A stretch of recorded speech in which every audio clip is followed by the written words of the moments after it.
وهذا ما شاء الله لا قوة إلا بالله. الرز البخاري بالحمام أصبح جاهز لمعرفة المكونات وتطبيق الوصفة. يلا تابعوني على الفيديو. بسم الله نبدأ. السلام عليكم ورحمة الله وبركاته. متابعي الكرام، أسعد الله أوقاتكم بكل خير. اليوم أقدم لكم الرز البخاري بالحمام. والرز البخاري له أكثر من طريقة في إعداده، ولكن إن شاء الله في هذا الفيديو أقدم لكم بأسهل وألذ طريقة. وإلى المكونات، وبسم الله نبدأ. زيت السمسم الطبيعي، انتم بامكانكم تستخدموا اي زيت او دهن يناسبكم اذا ما حبيتم زيت السمسم. بصل، ثوم مهروس، طماطم معصورة، معجون الطماطم، فلفل حار حسب الرغبة، كمون حب، كمون مطحون حديث، ملح بحري حسب الرغبة، حمص مطبوخ ومستوي جاهز، زبيب، جزر مقطع إلى أصابع. وعندي هنا ما شاء الله لا قوة إلا بالله 12 حبة حمام زغاليل، والزغاليل بمعنى الحمام الصغير. وعندي هنا رز بسمتي 1.5 كيلو مغسول ومنقوع أكثر من 3 ساعات، والنقع الطويل بيخلي الرز يكون نثري وحبته طويلة. بسم الله وعلى بركة الله. سبحان الله والحمد لله ولا إله إلا الله والله أكبر. اللهم صل وسلم وبارك على نبينا محمد وعلى آله وصحبه أجمعين. رددوها يا إخواني ولكم الأجر بإذن الله. بسم الله وعلى بركة الله. متابعي الكرام، الله يسعدكم. قبل ما أبدأ وملاحظة مهمة، علشان بإذن الله وصفة الرز البخاري بالحمام تطلع معاكم روعة، أنا أرجو منكم في البداية تحضروا مكوناتكم وتشغلوا الفيديو وتقولوا بسم الله وتتابعوني خطوة بخطوة، بإذن الله تطلع النتيجة معاكم روعة. الآن ننزل زيت السمسم الطبيعي. أنتم بإمكانكم زي ما قلت تستخدموا أي زيت يناسبكم إذا حبيت زيت السمسم. عندي هنا الجزر، أشوحه أخليه تقريبا يستوي 60%، وبعدين أنزل عليه الزبيب. شايفين متابعي الكرام ما شاء الله تبارك الله، كذا تشوح معايا الجزر، وانتم ملاحظين شايفين الزيت اكتسب من لون الجزر، هذا بيعطي نكهة جميلة في الرز البخاري. هنا عندي زبيب، اخليه كمان يتشقر على خفيف وتتفق حباته، وبعدين ان شاء الله ارجع شوي على جنب اكمل وارجع لكم. الله يسعدكم. شايفين متابعي الكرام وكذا ما شاء الله تبارك الله تشوح معي الزبيب. شايفين حبات الزبيب كيف انتفخت؟ هذا المطلوب، وتشقر معي. الان طبعا ابغى اشيل الكشنه هذه اللي هو الجزر والزبيب، واوريكم الخطوه اللي بعدها. ولمعلومه الله يسعدكم متابعي الكرام، انا سبق اني نزلت على قناتي في اليوتيوب الرز البخاري باللحم والرز البخاري بالدجاج، واليوم قلنا نسوي لكم الرز البخاري بالحمام. وكذا الله يسعدكم خلاص طلعت الكشنه على جنب، هذه حتاجها ان شاء الله فيما بعد. الان حننزل البصل. وملاحظوا متابعي الكرام، ضروري نخلي البصل يتكرمل بزياده، بس خلوا بالكم ما ينحرق. انا دائما اقول الكلام هذا، لما يتكرمل بزياده بيعطي الكبسه والإدامات الحمراء نكهه مره رهيبه.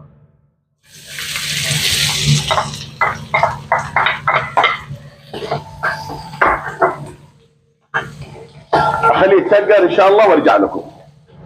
شايفين ما شاء الله لا قوه الا بالله، هذه التشقير المطلوبه. ملاحظين يتشقر، ولكن خلوا بالكم ما ينحرق. هذه زي ما قلت لكم هذا تكنيك مره مهم. الكبسات الحمراء الادامات، خلوا البصل يا متابعي الكرام نصيحه يتحمر كذا بزياده بس ما ينحرق. انا ايش حسوي الله يحفظكم؟ عندي هنا ثوم، وملاحظ الله يسعدكم انا عارف ان الرز البخاري ما يضاف له الثوم، ولكن هذه زياده من عندي. وصدقوني الثوم بيعطي نكهه مره جميله.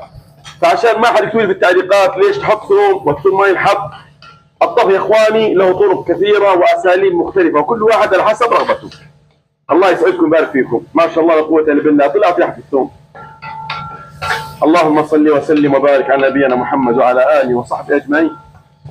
صلوا على رسول الله يا اخواني واذكروا الله. وانا حقيقه يا اخواني في نفس الوقت اشكر المتابعين دائما بيكتبوا في التعليقات وبيدعوا لي وكلام صراحه جدا يعني يثلج الصدر، فجزاكم الله عني خير، وسامحوني اذا ما قدرت ارد على التعليقات لانه والله مره كثيره، ولكن لو في تعليق جدا مهم انا احاول اني ارد عليه، فسامحوني الله يسعدكم. الان ايش حسوي؟ ابغى انزل معجون الطماطم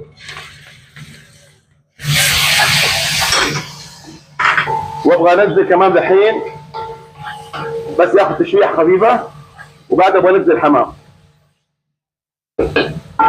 انا ابغى انزل حمام 12 حبه ما شاء الله قوه الا بالله.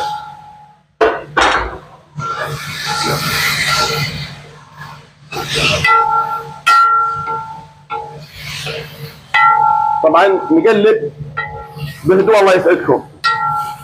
وانا حقيقه انا افضل انكم تستخدموا اللي يستخدم القدر الافغاني هذا يستخدم ملعقه خشب افضل. الان حننزل الطماطم المعصوره وحننزل الفلفل، والفلفل يا اخواني حسب الرغبه الله يسعدكم، لكن بيعطي نكهه مره جميله.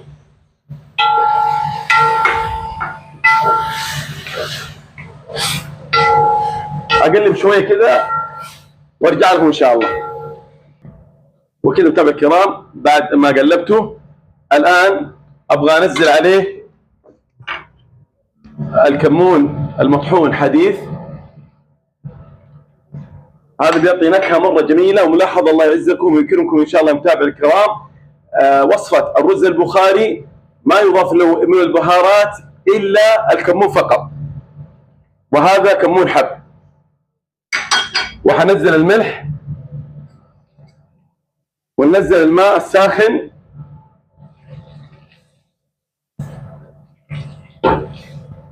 الين تقريبا على مستوى الحمام بهذه الطريقه. الان حقفل عليه واتركه تقريبا 10 دقائق وارجع اقلبه. وكذا متابع الكرام تقريبا عدى علي 10 دقائق، نشوف ايش اخبار الحمام. بسم الله ما شاء الله لا قوة الا بالله. ذوق ايش اخبار الملح، موزون ولا لا؟ بسم الله ما شاء الله لا قوة الا بالله. والله لو تذوق الطعم باذن الله تجربوا هذه الوصفة وتطبقوا خطواتي خطوة بخطوة وتنال اعجابكم باذن الله. الان عندي هذا الجزر دفعة ثانية حنزلها مع الحمام، والآن أتركه إن شاء الله على نار فوق الوسط لمدة تقريبا 30 دقيقة، يعني المدة كلها تقريبا 40 دقيقة، من 35 دقيقة إلى 40 دقيقة. ينتهي الوقت وارجع لكم إن شاء الله. وكذا ما شاء الله لا قوة إلا بالله على نار فوق الوسط عدى علي 40 دقيقة. بسم الله شوفوا ما شاء الله تبارك الله، ما شاء الله لا قوة إلا بالله. اللهم صل وسلم عليك يا رسول الله. والله لو تشم الريحة آخر من الآخر. نبغى نذوق الآن المرقة. بسم الله ما شاء الله لا قوة إلا بالله. مش عشان شغل متابع الكرام، والله روعة. وبإذن الله تجربوا هذه الوصفة وتنال إعجابكم. وأنا أرجو منكم رجاء يا متابع الكرام، أرجوكم لا تنسوا الدعاء لإخواننا في فلسطين. أسأل الله العظيم أن ينصرهم على اليهود المعتدين وكل من عاونهم. أسأل الله أن يعجل لهم بالنصر والتمكين يا رب العالمين. لا تنسوا من الدعاء أرجوكم، ولا تنسوا الدعاء لإخوان المسلمين في جميع أنحاء العالم. أسأل الله أن يصلح أحوال إخوان المسلمين في كل مكان يا رب العالمين. أنا متابع الكرام أبغى أطلع الحمام وأرصه في هذه الصينية. أكمل إن شاء الله وارجع لكم. وكذا ما شاء الله تبارك الله. بعد ما طلعت الحمام ورصيته في الصينيه، ابغى الان اعطيه بخه زيت. ممكن تستخدموا بخاخ زيت الزيتون او بخاخ زيت الزبده، او ممكن تدهنوه بفرشه عادي. الان بهذه الطريقه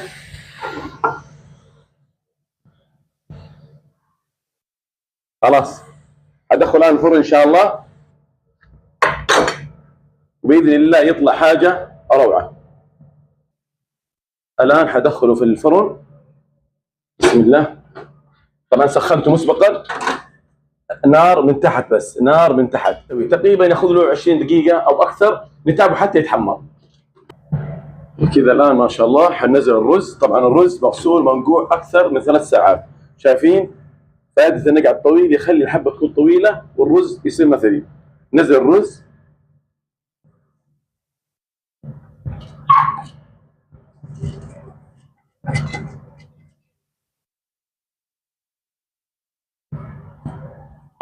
شايفين؟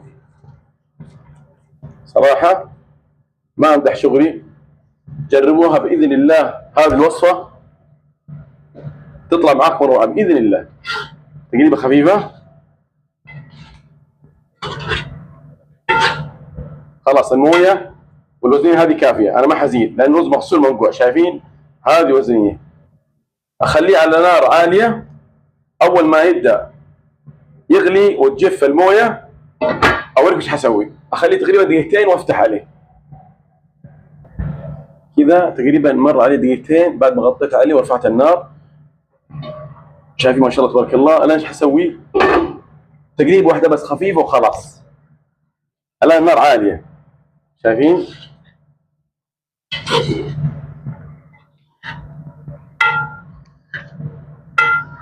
خلاص سويه الان. خلاص الان بدا يغلي، وزي ما انتم ملاحظين الان اوطي عليه النار، تكون النار هاديه من 30 دقيقه الى 40 دقيقه. وطيت عليه النار اقل شيء. ارجع لكم ان شاء الله بعد تقريبا 20 دقيقه اوريكم ايش حسوي. نشوف ايش اخبار الحمام. ما شاء الله لا قوه الا بالله. شايفين التحميره؟ طفي عليه شيء يفتح النفس. نشوف ايش اخبار الرز. ما شاء الله لا قوه الا بالله. عدى عليه الان 20 دقيقه. الان الله يحفظكم ابغى اضيف الحمص على وجه الرز. والان ابغى اضيف الزبيب والجزر اللي جهزته مسبقا. شايفين ما شاء الله اللهم بارك. الان الله يحفظكم اقفل عليه واتركه على نار هاديه 20 دقيقه. وكذا متابعي الكرام ما شاء الله لا قوه الا بالله انتهى الوقت. عدى عليه 40 دقيقه. نطفي عليه. وبعد اذنكم الله يسعدكم، وقبل ما افتح على قدر الرز البخاري، بالله عليكم اذا اعجبكم الرز البخاري واعجبكم شغلي لا تنسوني من اللايك والتعليقات الطيبه ونشر الفيديو واستناب. الله يسعدكم. الان نفتح عليه ونقول بسم الله، وبالله عليكم نشوف الروعه والجمال. ما شاء الله لا قوه الا بالله. بسم الله ما شاء الله لا قوه الا بالله. والله لو تشم الريحه فاخر من الاخر. الان متابع الكرام نبغى نشيل الكشنه هذه، نشيل على جنب. وشوف الرز ما شاء الله تبارك الله.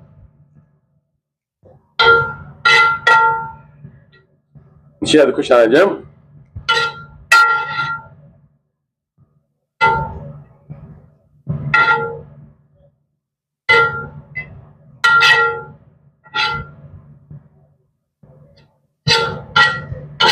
شوفوا شايفين هذا من تحت. شايفين؟ حنشوف إن شاء الله في صحن التقديم. وهذا ما شاء الله لا قوة إلا بالله، الرز البخاري بالحمام أصبح جاهز. أرجو من الله أن ينال إعجابكم واستحسانكم، كرما ولا أمرا الاشتراك في القناة والضغط على لايك وتفعيل الجرس ونشر الفيديو والسناب حتى يستفيد الناس. وأراكم في مقطع جديد بإذن الله، وأستودعكم الله الذي لا تضيع ودائعه، وفي أمان الله.